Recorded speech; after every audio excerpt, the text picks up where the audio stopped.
Good afternoon. Welcome to the In Results podcast. Good afternoon, Alasdair. It's very beautiful outside. I can see the outside your window there. The sun is shining in. How are we? Fine, thank you, Ben. Yes, full of the joys of spring. Well, we're definitely in spring. The Six Nations are over. The daffodils are coming to an end. So we're firmly in the middle of spring now. So it's only going to get better. Interesting week, Alasdair. Obviously, an interesting time, really, in the country. Pricing increases, things like that. So there's a lot of pressure on a lot of businesses at the moment, aren't they? How's things in the HR world? Businesses are certainly going to be feeling the pinch this year, I think, Ben. The last 2 years have been somewhat surreal. Of course, rising inflation is affecting everybody, not just personal individuals, but businesses as well. Of course it is. I hope we don't want to be talking up the dreaded R word, but a lot of businesses under pressure, I'm sure. Now, we do have a guest today, but before I come to the guest, there's a question that every HR person must be asked at the moment is, how well did P&O Ferries handle the redundancies last week, Alasdair? Ben, appallingly badly is an understatement. Hugely impersonal. Of course, they've breached every recognised practice, good practice and laws. I mean, there's no collective consultation. Straight to it. It's appalling, Ben. There's no other way of putting it. But I had a couple of calls out of the blue from people just asking me, was it legal? And I think the answer is, well, no, but they've done it. It comes down to the money then. And I think that's what the P&O workers have to focus on. And there's been quite a fair few £million being bandied around in terms of buying out liability. And yes, the collective consultation the lack of would have led to a protective award for that, which would have been I'm absolutely certain it would have been the maximum that the law would have allowed. Unfair dismissal, yes. How do you differentiate 800 workers from the other few thousand in the midst? There's been no consultation, no pools of candidates, no selection criteria. I've no idea. I'm just speculating on what led to that, those being chosen. I think it could come down simply to the fact that the ones they chose were on a particular contract. Yeah. I wonder if there's been conversations with unions going on for any length of time. Again, not been published, so purely speculation. But you do wonder what on earth led to them dealing with it in such a draconian fashion. Workers and their union reps just have to focus on the money now. If there's a deal on the table that is the maximum somebody could reasonably hope to achieve in the employment tribunal and maybe a bit more, then you just got to take it. It is desperately sad though, because obviously it's a lot of families affected, going to impact. I don't know what employability skills they've got elsewhere. That's going to take time anyway, any retraining necessary. All the things that collective consultation and agreement with unions and proper support would have hopefully have achieved. So it was brutal. You just have to focus on what's on the table. Is it a good deal financially, forgetting the bitterness and the anguish and upset? At the end of the day, any tribunal can only award compensation. There's a finding of unfair dismissal. What does that mean? Nothing compared to the money that's on the table. So don't go spending it. If there's a deal on the table you're required to sign a settlement agreement for, get properly advised. If the amount is fair and reasonable in all the circumstances, don't waste energy battling. Take the money and get on with your life. Yeah, it's the old scenario. They are going to get paid out. They're going to have to. Otherwise, say P&O will face a lot of legal expenses. And if you pick up on the job straight away, you actually could be better. Reputationally, I mean, P&O Ferries, you kind of think of them as a British brand, a British institution, but the damage they must have done to all those people that would use P&O, would they now? I mean, I'm off to France at Easter, and I looked at P&O at the time. They were surprisingly a good bit dearer than some of the other ferry operators, and they weren't necessarily on the most convenient routes for me. I'm going down to sort of southwest corner of Normandy, over the border into the Pays de la Loire. So, P&O I think would sail to Le Havre. That would be the closest I could get to where I need to be. But the Dover Calais sort of crossings were quite expensive. So you combine the cost, and I always like their ferries, but when you combine the cost with just the anger that I think is in the country, I think they're going to do themselves a huge amount of damage commercially. That's one of the other considerations they must surely have thought about and still thought it was the right thing to do. So there was a hashtag on Twitter trending, "Don't use P&O," within an hour or two of inevitably. Yeah, inevitably. Well, it was outrageous, just to do it so impersonal. And then to find that they've also been employing cheap labour from lands where there isn't any minimum wage, or at least the minimum wage is a lot less. It just adds to people's anger. And you sort of think, yes, people won't use them again. That'll change. People, if the price is right, it's the British way, isn't it? They'll still be back there, but there you go. It is. No, an absolute nightmare of a week. For companies really do act correctly and do consult, but the joys of the HR world, as I say, Mr. Hobbs. But right, anyway, we have a guest today. We have a lady who it's fair to say, has been through what people have gone through in life and is willing to talk about today, but is now not just turned her life around, but turning many people's lives around. She professes to be a wellbeing consultant, and that's her trade now. Really, I'm not going to say too much more, because I'm just going to sit here and listen to the fascinating story, an inspiring story, if I may add, of Mary Lawlor. Good afternoon, Mary. How are you? I'm good, thank you, Ben. Good. Excellent. Now, I think it's, for a change, this is going to really annoy me and Alasdair, because we're going to have to be quiet now for 10 minutes while you explain what you've been through. You've obviously sent your story prior, pulls on a few heartstrings, but there's only one person that can tell that story in the way it should be told. So, Mary, over to yourself. Tell us about your good self. Okay. About 18 years ago, I was in the recruitment industry.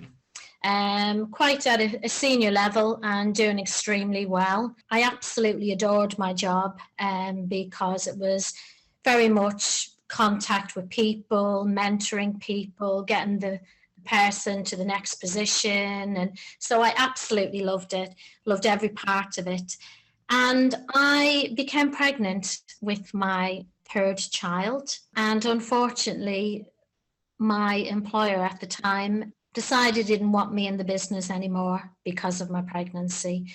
And I went through, the only way to describe it is hell and back, because not only was I suffering with morning sickness throughout my pregnancy, but I was totally harassed throughout the 9 months of my pregnancy, whereas I was in and out of hospital, where I was harassed in hospital by my employer. And it was just the most difficult time I ever went through. Eventually, I had to resign from my role. With resigning, I was never able to go back into the recruitment industry. I suffered post-traumatic stress quite badly. I did think in time I would be able to go back into the industry, but I just wasn't able to. The amount of stress and anxiety that was caused, all because I was pregnant and I was unwell when I was pregnant.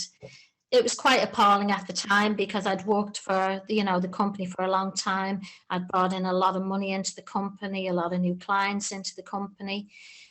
So it was quite sad that there was no communication. There was no sit down, let's talk about it.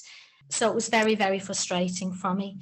After going through it, the experience, I felt at the time I needed help straight away. I needed some support straight away. And unfortunately, at the time, there wasn't an awful lot around. I know, like, Wellbeing at the moment is the in thing. But 18 years ago, there wasn't much really around for me. So I decided to turn my life completely around and went back to university and did a master's in mentoring, and then did CBT, mindfulness, relaxation. I wanted to become a better person, and I wanted to be able to help people who were going through anything like that, any kind of trauma. You know, I've been doing that now for 16 years, 17 years. It's been brilliant. And I never thought I would actually change my career that late in life, but it's been absolutely amazing. Alasdair, firstly, I think we should approach how many HR rules were broken initially for Mary. I mean, it's just an horrendous story, and one that really, if we're honest, 15 years ago, it was kind of the way that a lot of people acted incorrectly, of course. But I think Mary's case went a bit further than what a lot of people went through. It's harrowing just listening to it and understanding the way the world now. But I mean, how many HR laws were broken now? Never mind back then. It's horrendous. Yeah, I mean, Mary's case I remember very well. I helped live it with her at the time, but it was from a legal perspective an interesting case. But from Mary's perspective, it was horrendous. Yeah, I mean, she had little choice really but to resign when she did, pretty much immediately after the birth of her baby. It was hard fought as well. Would it be easier now to prove that case than it was then? No, I think the law's pretty much the same, really, Ben, as it was then. Maybe attitudes have changed a bit, but in fairness, the tribunal were great. Tribunal were very in tune with the issues at the time. Some legal commentators were treating it as new law. I mean, Mary, you might remember, we got invited down to sit on Lorraine Kelly's sofa, weren't we, on breakfast telly, which I was so I mean, I had hair and I had a few less chins in those days, but even so, I was so grateful that you were interested. But I think it you know, as I say, it was very raw despite the win. But yeah, I think some commentators felt that there was some new law involved at the time. I don't think there was. What there was just an employer who, with the benefit of legal advice, I might add, had done things that he could arguably have a contractual right to do, but actually the motivation behind it was purely one of bad faith, and it was getting at Mary. And as I say, I remember the facts of the case so well. Yeah, he was doing things very much as it was very personal for him, and it was very unpleasant. And Mary, as I say, we won on liability and went for a remedies hearing, by which time Mary was working back in recruitment, but with friends, very supportive friends, who actually attended the hearing. In the case of a couple of them, as support, and they were people that Mary trusted. But I remember that just the medical evidence that was available just showed that Mary was rehearsing all the things that she couldn't cope with, and really could no longer work in that industry. We all go through things like that, not particularly in employment, but in life, of setbacks. I know it's always the way you come back from it, isn't it, and teach others about it. So tell us about that and how it's led you into what you do now. As I said, I didn't find an awful lot of support, and the support that I did find, there was waiting lists, long waiting lists on NHS and so on. So what I did was I obviously took the bull by the horns myself, really, and started to research, investigate, and to see what therapies, alternative therapies were available. I got into it more and more. And the first thing I did was started to work with young children who had been going through quite, horrific upbringings, trauma in their life, had experienced domestic violence. And I found that working with the children and giving them tools would help them in later life. And that's how I kind of started to build up my business, working in schools. And, some of the children's backgrounds are absolutely horrific. And with my work now, what I'm finding with adults that I'm working with now, a lot of their trauma has started in childhood. So we're on the back pedal all the time with mental health, because we're trying to fix something that's already happened. And, I've been campaigning and trying to get more wellbeing into schools, primary schools, where it all begins, and giving them children the tools to be able to manage their emotions, because that's basically what it is. It's trying to take control and manage your emotions more. I think that's the problem, isn't it? It's like anything in health, and obviously mental health now is accepted as being a huge part of be better at, I suppose, a country. We're always curing, not preventing. The NHS surely would run cheap if we were more preventative than cure. Certainly physical and mental health these days, I think that's a fair statement, isn't it? Very much so. We want something to happen before we intervene. Yeah, and that's it's very, very sad. We need to be intervening right from the beginning to stop anything from happening. We need to be healthier, don't we? Healthier as a country, healthier as a nation, as a population. Because physical health and mental health improves performance as well. So, economically, then of course it reverts back to that and makes us a richer country in many, many different ways. And of course that probably prevents a lot of human resources issues as well if we're feeling better about ourselves. So that's right, Ben. It's not just about. I mean, a lot of occupational health referrals that we make these days are related to work-related stress and depression. But it's not just the absences; it's the those actually who attend work, who are working, who just aren't working well, who are struggling to cope. So it's the presenteeism as well. So those people who they can't afford to take time off. The employer is only paying statutory sick pay, for example. So obviously then they're not getting paid for those first few days, and then it's 90 odd quid a week. It doesn't pay the bills. So there's a lot of people who are not getting the help that they need, who are struggling on with work and are then facing performance issues and other things. So it's a vicious circle at times. It brings me to an interesting question to you, Mary, then, is that when you first started the wellbeing business, were you effectively talking to individuals, and are you now feeling the move towards talking to the businesses that can affect more individuals, or the businesses are more understanding of your services? In the beginning, it was very much individuals. I did kind of group sessions in schools for the staff, so wellbeing days and so on. But a lot of companies invest in, one-day wellbeing sessions, and they feel then they've ticked a little box and they're looking after their employers' wellbeing. To be honest, wellbeing needs to be all the time. If you are suffering from anxiety, and let's face it, lots of people experience it, life changes, relationships end, and a lot of people, find that really hard to cope with. And if you work for somebody that invests in looking after, their employees' well-being, so getting involved more, talking to them, and a lot of people are afraid to talk about it. They're afraid to say what they're going through. And, the performance does go down. Someone that's in a high-power job, if they're not happy at home, they're going to bring that into work, because it affects everything. Anxiety and depression affects every part of your life. It just takes complete control of it. And with myself, I want to be able to give people tools. I don't want someone to have to always, be in counselling or always have therapy.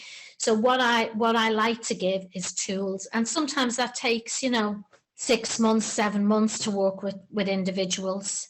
But then that individual has the power then, and they're able to control their emotions. They're able to manage change. So when anything does come up again, that they've got that to help them. And of course, Mary, when you come in after the event, it's always dearer for the company. Whereas if you're a regular at the company, because you've got if you come in after the event, you've got to get to know the person, understand the person, understand what they've gone through. Whereas if you're there as a regular feature, once, twice, a month, a week, whatever it needs to be, you get to know that person. It's a little easy to talk to for them to open up. It's actually a cost save in the end, isn't it? Massively, because you, as I said, you're there all the time. You build that relationship up, you build that trust. And what I have found is every successful client that I have is all being built on trust. It's and the same with employers, employees. You build a trust, you'll get so much back from the people that are working for you. But also, so much more respect, so much more engagement. We talk about work engagement, but it works both ways. Management trust what you're saying then to them as well when you're feeding back to them how they can help as well, the situation, if you're there regular. Yeah, and as well, I mean, management need it too. We're all only human beings. Everybody needs it. When I researched it and looked at it, therapy in the USA hasn't got a stigma stuck to it. Whereas in the UK, it's very much, there's a stigma. Therapy should be just like going to the gym. We look after our bodies, but we don't look after our minds. Yeah. And our mind is the most important part of our body. Yeah, it's about what you put into your mind, isn't it? And exactly. What it comes out. Well, I think we've covered off a lot there, Alasdair, in such a short time. Mary, what's your company name? It's Clear Mind Therapy. What I offer is very personal. I'm passionate about what I do. I'm passionate about helping people. I kind of have that attitude that, I get somebody and I know I can get them to a better place. Yeah. And, I don't give up on anybody. And that's just me. It's the way I am. Wonderful. Alasdair, anything to add to that? I mean, I'm blown away. No, I was just going to say that that hopefully Mary will be doing some more work with human results. We can offer to clients some of Mary's group therapy sessions as a cost-effective way of addressing mental health in the workplace. So yes, the details will be available on our website. Fantastic. Mary, thanks for joining us today. It's been an absolute pleasure to meet you. It's been a fascinating story, a little bit heartbreaking at times, but as I say, at least you are where you are now, and you've learned from the experiences, and you've passed that experience on to others, which is invaluable. So thank you from whoever you've helped. Thank you for that as well. Thank you. Thank you. Thank you very much all. Goodbye. Thanks, Ben.